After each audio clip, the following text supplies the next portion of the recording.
Wesh les BG, nouvelle vidéo, dernière vidéo de l'année, dernière unboxing de l'année surtout. Aujourd'hui, unboxing de la Yeezy 700 V3 Clay Brown. Avant de commencer cette vidéo, j'espère que vous avez passé de bonnes fêtes, que vous avez été gâtés par le Père Noël. D'ailleurs, dites-moi en commentaire ce que vous avez eu comme cadeau ou ce que vous allez acheter grâce à l'argent que vous avez eu. Ça m'intéresse grave. Merci à toutes les personnes qui s'abonnent, ça fait super plaisir, et à toutes celles qui commentent aussi. Sans plus tarder, on va commencer la vidéo. Donc Yeezy 700 V3 Clay Brown, elle est sortie le lundi 21 décembre. Perso, moi je l'ai acheté sur Phenom. Je l'ai acheté lundi à minuit 30. Elle était sortie sur le site. C'était pas un tirage au sort, c'était premier arrivé, premier servi.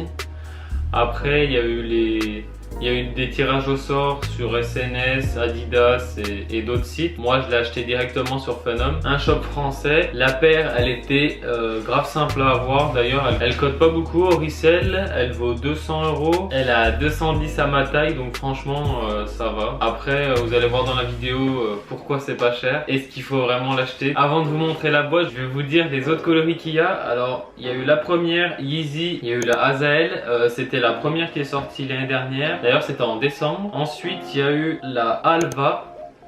Je vais tout vous mettre à l'écran. Ensuite, il y a eu la Arzaret, la Safflower. Et là, pour finir, la Clay Brown. On va commencer comme d'habitude par la boîte. Boîte habituelle de Yeezy. Yeezy 700 sur le haut. Rien là. Yeezy 700 made by Adidas. Et de l'autre côté, taille. Donc d'ailleurs, pendant que j'y pense, pour la taille, ça taille comme des Yeezy 700, donc 0,5 en plus comparé à des Yeezy 350. En plus de la paire, il y a une paire de lacets, parce que vous allez voir sur la paire, c'est pas des lacets, c'est un genre d'élastique. Donc pour la paire, assez bizarre, qui fait assez débat d'ailleurs sur les réseaux. Elle fait assez futur, alien, un peu bizarre. De toute façon, la paire, elle est sur dominante noire, avec un peu de marron. Semelle noire avec du tissu noir et marron, là comme on peut le voir, avec une cage en plastique. On va voir cette cage, elle est pas très pratique quand tu marches. Sur le devant de la paire, il y a une matière assez bizarre, je pourrais pas vous dire c'est en quoi. On va dire anti-dérapant, pareil en noir. Après, ce que je vous disais tout à l'heure, les lacets, voilà. En fait, c'est juste un système où tu tires pour serrer, sachant que la paire, quand tu la mets, t'as pas du tout besoin de la serrer, parce que on est grave serré ici à l'entrée de la chaussure.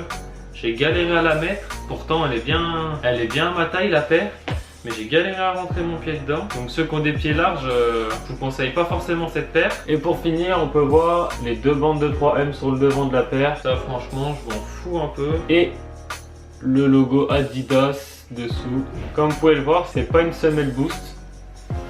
C'est du néoprène. C'est pour ça que tout à l'heure je vous dis la paire 200 €, elle sort moins cher que les autres Yeezy 700 ou même que les autres Yeezy tout court. Mais c'est parce qu'il n'y a pas de boost dedans. Le confort il est éclaté. Ceux qui ont vu la vidéo de la semaine dernière sur la 4D, je disais que le confort était pas ouf comparé à du boost.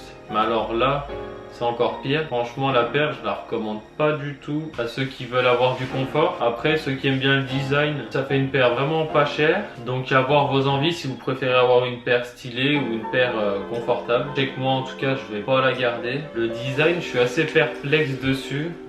J'arrive pas à savoir si elle est jolie ou dégueulasse. Après, quand on la porte, je trouve que au-dessus, quand tu la regardes, elle est grave stylée. Quand tu la regardes sur le côté, elle est un peu plus bizarre. Comme chaque vidéo unboxing, je vais vous faire des plans rapprochés et des plans portés avec mes 3 pantalons que je mets tout le temps. J'ai oublié de parler des finitions de la paire. Autant la Adidas 4D, la Yeezy 350 que j'ai fait récemment était bien finie.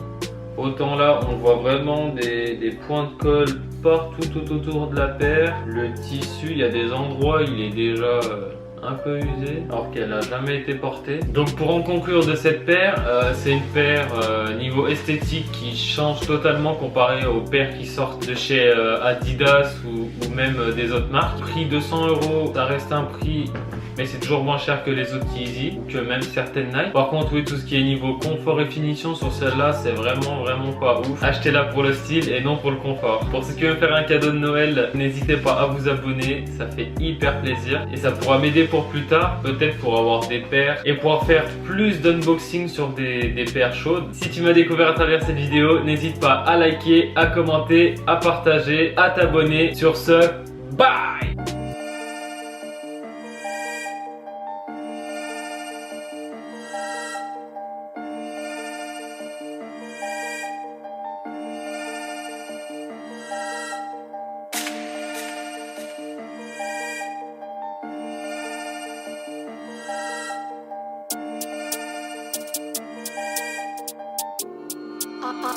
I love Chris Rich.